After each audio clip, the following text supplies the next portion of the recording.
Hello everyone, welcome to my first blog intraday calls. तो guys मैं सोची चलो मैं भी ब्लॉगिंग करती हूँ। सभी ब्लॉगिंग कर रहे हैं आजकल यूट्यूब पे फेसबुक पे, तो मैं ट्रेडिंग में करूँगी। जैसे कि आप देख रहे होंगे मैंने बैंक निफ्टी का चार्ट खोल करके रखी हुई हूँ। तो इसमें आपको दिख रहा होगा एकदम क्लियर सा सेटअप है। क्लियर आपको दिख रहा होगा कि कप एंड हैंडल बनता हुआ। तो कप एंड हैंडल तो बन रहा है, बट इसका जो हैंडल है वो 90 to 100 पॉइंट का है, तो ये थोड़ा रिस्की है। तो जब भी रिस्की होता है ट्रेड तो हम क्या करते हैं ना कि अपना क्वांटिटी को कम कर लेते हैं। तो मैं इसमें कम क्वांटिटी से ट्रेड करने वाली हूँ। चलिए देखते हैं। तो ये आप अभी जो देख रहे हैं येलो कलर का जो मैं बॉक्स बना रही हूँ, तो ये इसलिए है कि मैं क्या करती हूँ ना 20 पॉइंट के अंदर अगर कैंडल क्लोजिंग दे देता है तो मैं वहाँ से बाई कर लेती हूँ। इसलिए मैं ये लगा रही हूँ और यहाँ पे मुझे बस ये देखना है, कंफर्म करना है कि इसके अंदर क्लोजिंग मिला है या कि नहीं। तो आपको दिख रहा होगा कि इसके अंदर मुझे क्लोजिंग मिल चुका है। तो अब और जो सब है टूल्स वो लगा लेते हैं टारगेट का, और जहाँ जहाँ मार्केट आकर के टप्पा खाएगा, यानी कि जहाँ पे आके मार्केट बदतमीजी करता है जिस लाइन पे, वो मैं ड्रॉ कर लेती हूँ। तो आप देख रहे हैं कि मैं लाइन ड्रॉ कर रही हूँ। अब इसमें कुछ ये स्टॉप लॉस टारगेट का भी टूल्स लगाना है। तो ये 1 आवर का टाइम फ्रेम है, क्योंकि वहाँ से मुझे कॉन्फर्मेशन नहीं मिल रहा था कि टारगेट जो है वो कहाँ तक आ सकता है। तो सपोर्ट के लिए मुझे 1 डे का टाइम फ्रेम देखना पड़ा।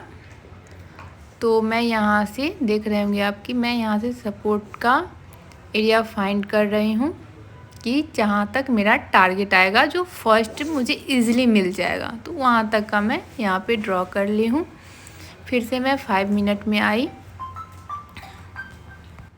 तो गाइस मैं 5 मिनट में आकर के आप देख रहे हो कि मुझे यहाँ तक का जो अभी मैं ये ग्रीन वाला जो है ये एरिया में जो फाइंड कर रही हूँ, ये हमारा क्या है ना कि फर्स्ट टारगेट रहने वाला है। और जो नीचे का है वहाँ तक का मेरा ऑल टारगेट रहेगा, क्योंकि जितना मुझे इस चार्ट के अकॉर्डिंग टारगेट दिखेगा मैं उतना ही अचीव करने के लिए जाऊंगी। मुझे बस उतना ही चाहिए, उससे ज़्यादा चाहिए तो मैं वहाँ पे क्वांटिटी को 50% सेल करते जाऊंगी। और यानी कि उसे ट्रेल कहते हैं, स्टॉप लॉस ट्रेल। तो ये भी आप आगे जान जाएंगे।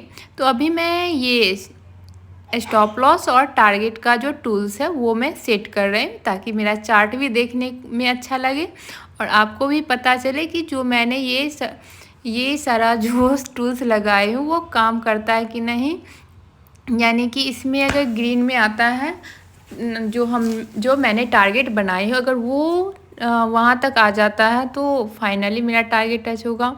देखते हैं क्या होता है, मेरा टारगेट हिट होता है या स्टॉप लॉस हिट होता है। तो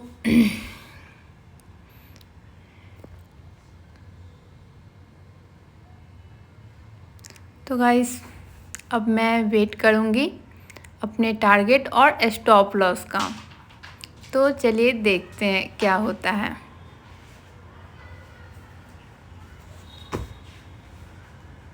चार्ट को थोड़ा और मैं सही कर लेती हूँ ताकि आप लोग को और अच्छे से दिख सके।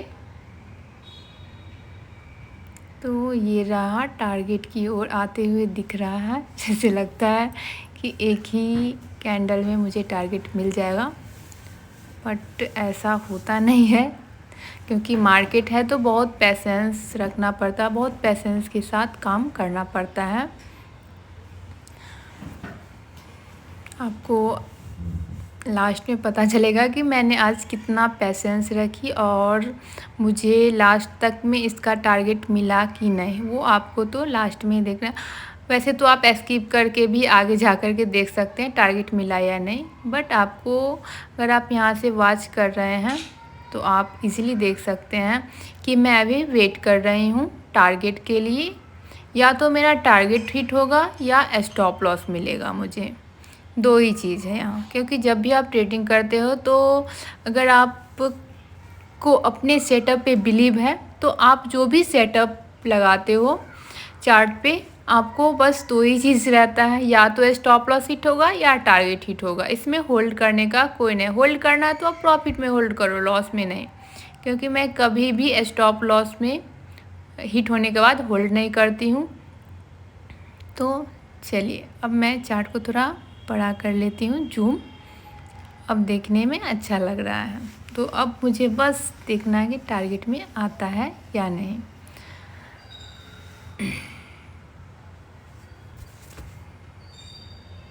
चलिए मैं यहाँ पे क्या की हूँ ना, स्क्रीन रिकॉर्डिंग जो कर रही थी उसे थोड़ा फास्ट कर दी हूँ, स्पीड कर दी हूँ, ताकि ये जल्दी जल्दी, क्योंकि आज मार्केट ने बहुत टाइम ले लिया था, मुझसे देखा जाए तो पूरा टाइम ही ले लिया था।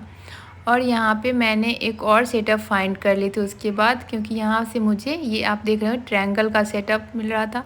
तो मार्केट इतना टाइम पास कर रहा था, तो आप देख रहे होंगे कि मैं अपने डॉल के साथ भी खेल रही थी, क्योंकि मार्केट ने पूरा मूड ऑफ कर रखा था कि कब एसएल हिट हो जाए, और टारगेट में आ रहा था, लग रहा था टारगेट हिट होगा। बट मार्केट ने बीच में साइडवेज हो गया था, यानी कि रेंज बॉन्ड एक ही रेंज में आप देख रहे हैं कि फंसा हुआ है। चलिए देखते हैं क्या होता है, कम से कम ग्रीन लाइन तक भी आ जाए तो हमारा फर्स्ट टारगेट अचीव हो जाएगा। मैं वहाँ पे 50% शेयर को 50% क्वांटिटी सेल कर दूँगी। देखते हैं क्या होता है। तो गाइस ये ग्रीन लाइन को टच कर चुका है और मैं अपना 50% शेयर सेल कर चुकी हूँ। बट मार्केट जो साइडवेज हो गया था, इस कारण से प्रीमियम क्या हुआ ना, प्रीमियम थोड़ा कम हो गया, तो मुझे उतना ज़्यादा प्रॉफिट मिला नहीं। फिर यहाँ पे आप देख रहे होंगे कि ग्रीन लाइन से भी नीचे आ गया, यानी कि ऑलमोस्ट इसने 120 प्लस